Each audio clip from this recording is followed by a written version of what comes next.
ত্রিপুরাতে না, সমস্ত নর্থ ইস্টার্ন জোনে আমরা দেখেছেন শিলচর, আসাম, মানে আসামে শিলচর, তারপর অন্যান্য নর্থ ইস্টের বহু জায়গায় অরুণাচলে প্রচুর বৃষ্টিপাত হচ্ছে। সেখানে তো আরও প্রচুর মানে ওখানে ক্ষয়ক্ষতি হয়েছে। ত্রিপুরাতেও এখানে আজকে আমি এখানে এলাম ওয়েস্ট ডিস্ট্রিক্টে, এবং আজকে মিলে প্রচুর বৃষ্টিপাত হয়েছে। এবং আমাদের আগরতলা একটা সুবিধা হয়েছে, কালকে জল কিন্তু এখানে জমেছিল, কিন্তু দেখা গেছে জলটা কিন্তু সরে গেছে। মানে অর্থাৎ বেশি পরিমাণে বৃষ্টি হয়েছে, কিন্তু জলটা কিন্তু সরে যাওয়াতে একটা প্রমাণ হয়েছে যে জলের রাস্তা বেরিয়ে যাওয়ার রাস্তা কিন্তু ঠিক আছে। এটা নিয়ে অনেকে অনেক কথা বলছে, এখন কিন্তু এটা আমরা বুঝতে পারলাম যে না, আমাদের দিকে একটা সন্দেহ হয়েছিল যে এত জল কী করে জমে। দেখা গেল কিছুক্ষণ বাদেই জলটা কিন্তু বেরিয়ে গেল। তো এখন আজকে এলাম আমরা শ্রীলঙ্কা বস্তিতে গেছি, আরও কয়েকটা জায়গায় যাবো, প্রতাপপুরে যাবো, আমার বিধানসভার মধ্যেও কয়েকটা জায়গা আছে সেখানেও আমরা যাব। বিভিন্ন জায়গায় এখন পর্যন্ত প্রায় 24 থেকে 25টার মতো আমার যা খবর আছে, এখানে বিভিন্ন স্কুলে তাদের থাকার ব্যবস্থা করা হয়েছে, খাওয়া দাওয়ার ব্যবস্থা করা হয়েছে।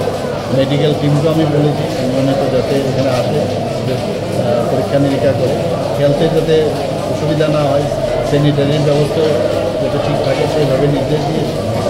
এবং আমাদের ডিজাস্টার ম্যানেজমেন্ট, এসডিআরএফ, এনডিআরএফ এরাও কিন্তু, এবং ভলেন্টিয়ার প্রধানমিত্র যারা, ওরাও কিন্তু।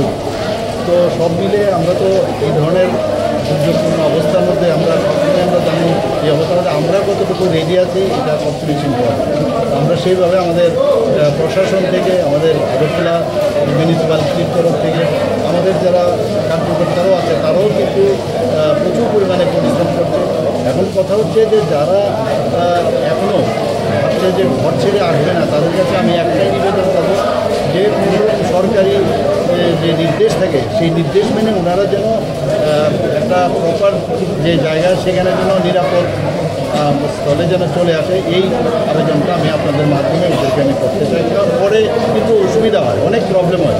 গত বছর আপনারা দেখেছেন কী অবস্থা হয়েছে। আমি একটা আবেদন রাখবো, যারা এখনও মাইকিং করছে বিভিন্ন জায়গায়, তারা যেন চলে আসে এবং এটা মানে প্রপার আশ্রয়স্থল যেটা নিরাপদ স্থান।